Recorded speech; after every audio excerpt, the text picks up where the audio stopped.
Assalamualaikum warahmatullahi wabarakatuh. Izin memperkenalkan diri. Perkenalkan, nama saya Alvin Kafel Baits dengan NIM 120144109 dari Program Studi Teknik Informatika, Jurusan Teknologi Produksi dan Industri, Institut Teknologi Sumatera.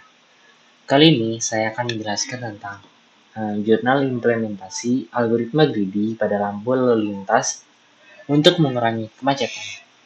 Nah, kita lihat di sini ada abstrak.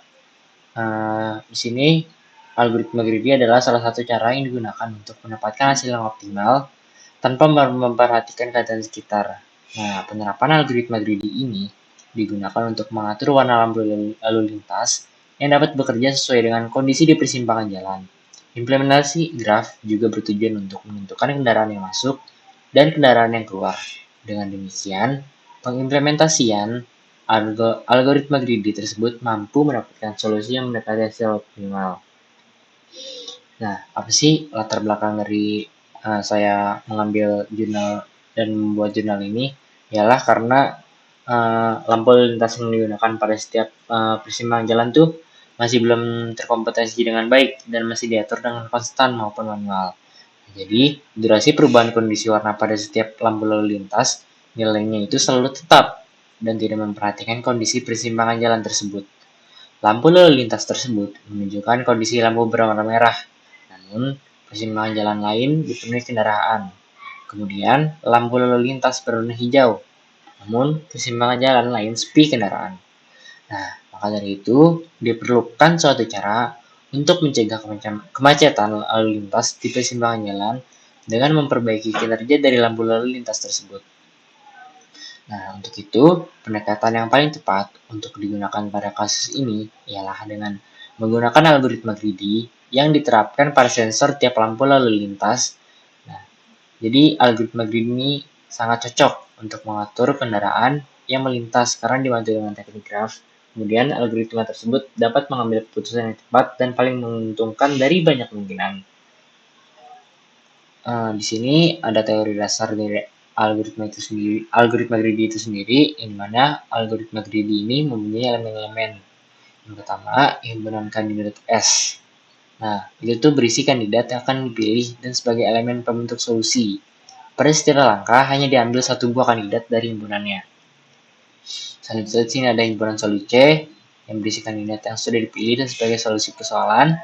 Kemudian ada fungsi solusi, nah itu berisi penentuan kandidat yang sudah dipilih tersebut dapat menghasilkan sebuah solusi persoalan. Kemudian di sini ada fungsi seleksi, berisi pemilihan kandidat yang didasarkan pada sifat heuristik untuk mencapai solusi optimal. Kemudian ada fungsi kelayakan, nah itu tuh berisi pemeriksaan untuk menentukan kandidat yang layak dimasukkan ke dalam himpunan solusi. Kandidat tersebut harus terbentuk bersama dengan himpunan solusi yang sudah ada dan tidak melanggar berbagai kendala.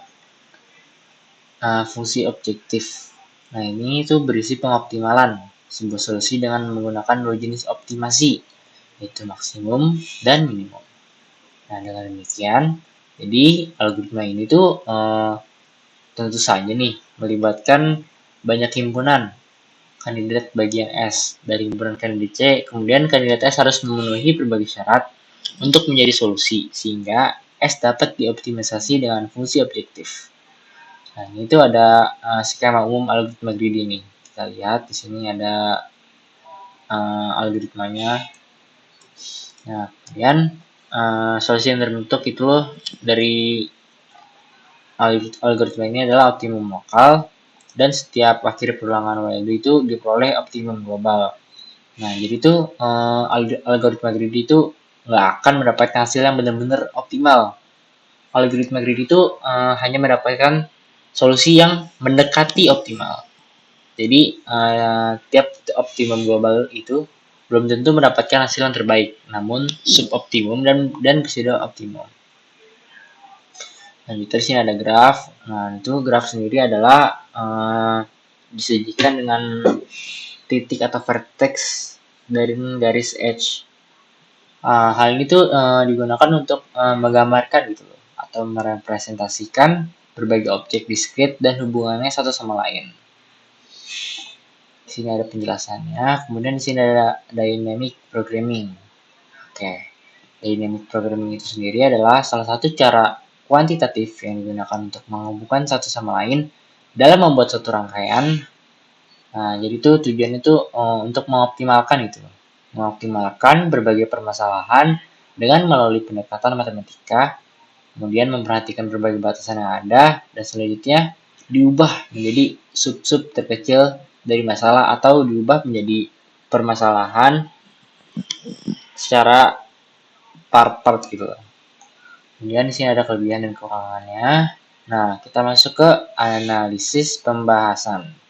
Oke, pada kasus permasalahan ini dapat diterapkan dan dianalogikan gitu loh, bahwa sebagai sistem sensor ini tuh terdapat input dan output. Nah, yang pertama tuh di sini ada sensor pendeteksi pada sistem.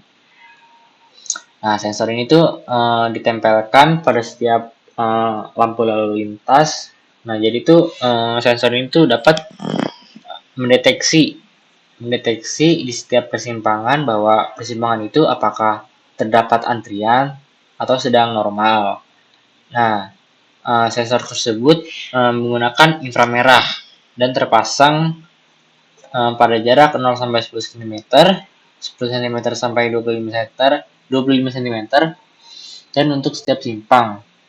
Dan dua sensor itu pada jalur khusus seperti busway, jalur sepeda, dan sebagainya. Nah, penempatan sensor ini tuh tentu saja mampu mendeteksi antrian kendaraan yang terdapat pada sisi jalan persimpangan. Penentuan durasi lampu hijau ini menerapkan algoritma greedy yang mampu meningkatkan kinerja hal tersebut. Kemudian sensor ini tuh diimplementasikan pada Arduino yang telah dilengkapi oleh algoritma greedy. Nah, kemudian di sini ada output sistemnya nih. Untuk output sistem itu sendiri adalah objek yang dibutuhkan adalah kendaraan ya, atau mobil atau motor dan lain sebagainya, dan kemudian dideteksi dengan inframerah. Selanjutnya, inframerah ini terdiri dari penerima dan pemancar. Jadi itu pemancar itu memancarkan cahaya inframerah. Nah, apabila cahaya terhalang oleh suatu objek, maka inframerah sebagai penerima akan mendeteksi objek tersebut dan sinyal akan menyala. Kemudian Arduino sebagai pengontrol akan memproses input yang diterima dari inframerah sensor tersebut, yang kemudian diterapkan pada algoritma greedy untuk diteruskan ke komponen rangkaian lampu LED. Selanjutnya, untuk mengatur lama waktunya itu sensor ini akan menyatakan kondisi lampu hijau nyala. Selanjutnya, di sini ada flowchart. Nah, pertama ada mulai. Apabila sudah mulai, ini sensornya akan nyala dan membaca sensor gitu loh. Kemudian digabungkan. Nah, apabila di persimpangan terdapat antrian yang melebihi suatu ketentuan dari X, maka akan dilanjutkan nih. Isi mana jalan yang kosong. Nah, apabila terdapat jalan yang kosong, maka akan dilanjutkan penambahan durasi waktu dan diimplementasikan sebagai variabel P. Kemudian apabila waktu sudah ditambahkan, maka seiring berjalan waktu akan berkurang dengan melihat kondisi sekitar atau kendaraan yang berlalu lalang. Selanjutnya, di sini ada penerapan dari algoritma greedy itu sendiri, dan kita dapat lihat di sini. Nah, ini tuh untuk mendapatkan hasil yang optimal gitu dari suatu permasalahan pada lalu lintas. Kemudian selanjutnya di sini ada algoritma greedy yang digunakan untuk menentukan ukuran maksimum dari kasus tersebut. Nah, dari algoritma greedy itu tersebut, nah selanjutnya sini ada implementasi graph. Graph itu buat apa sih? Nah, graph itu untuk mengetahui kendaraan atau kepadatan kendaraan yang melewati simpang jalan dan menyatakan kendaraan masuk dan kendaraan keluar gitu loh. Di sini ada daftar busurnya. Daftar busur itu tuh digunakan untuk mengetahui cara-cara untuk masuk atau keluar ke daerah problem gitu loh. Selanjutnya di sini ada teori graf yang menyatakan bahwasanya teori graf ini digunakan dapat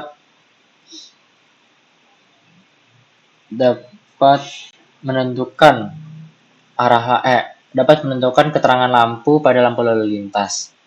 Nah, jadi di sini pada gambar di atas terdapat 5 simpang. Simpang A, simpang B, simpang C, simpang D, dan simpang E.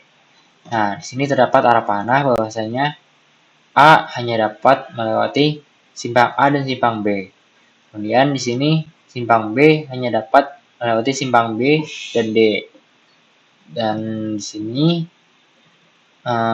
dapat digambarkan graf sebagai berikut.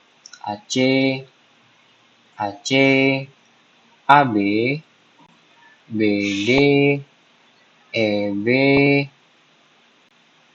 AB, ED, BC, EC, dan AD. Nah, oleh karena itu, terdapat dua simpul yang berseberangan gitu loh, yang akan melewati not tersebut. Nah, sehingga kita dapat lihat bahwa pada jalur AB dan BD itu berseberangan, sehingga dapat dihubungkan simpulnya satu sama lain. Nah, jadi itu dapat dilihat sebagai berikut.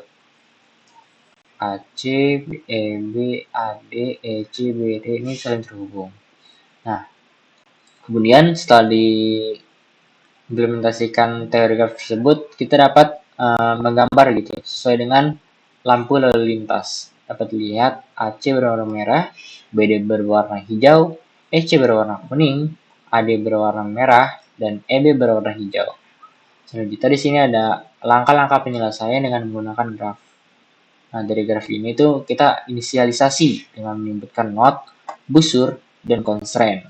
Kemudian melakukan perulangan sebagai penanda bahwa sistem telah berjalan sebagaimana mestinya. Kemudian menerima not yang berisi informasi kepadatan kendaraan.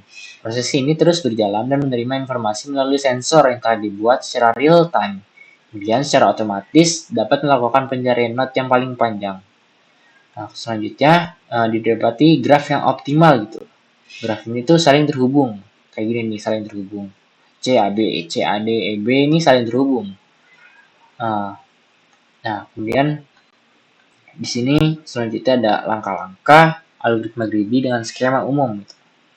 Skema umumnya apa sih? Nah, di sini ada membangun dan memilih kandidat yang dapat dijadikan sebuah solusi pada permasalahan lalu lintas. Selanjutnya diinisialisasi himpunan solusi S menjadi himpunan yang kosong. Kemudian tuh pilih salah satu langkah yang akan digunakan sebagai pengujian oleh fungsi objektif. Nah, itu untuk mencari rata-rata gitu ya. Nah, selanjutnya di sini ada fungsi kelayakan dan fungsi seleksi. Nah, itu kita seleksi gitu loh, seleksi dan layak kan nih tiap langkah ini untuk dijadikan sebagai solusi yang paling optimal gitu loh. Apabila belum optimal, maka akan berlanjut di langkah selanjutnya dan terus berulang-ulang hingga prosesnya selesai dan mendapatkan solusi yang mendekati optimal. Nah, dengan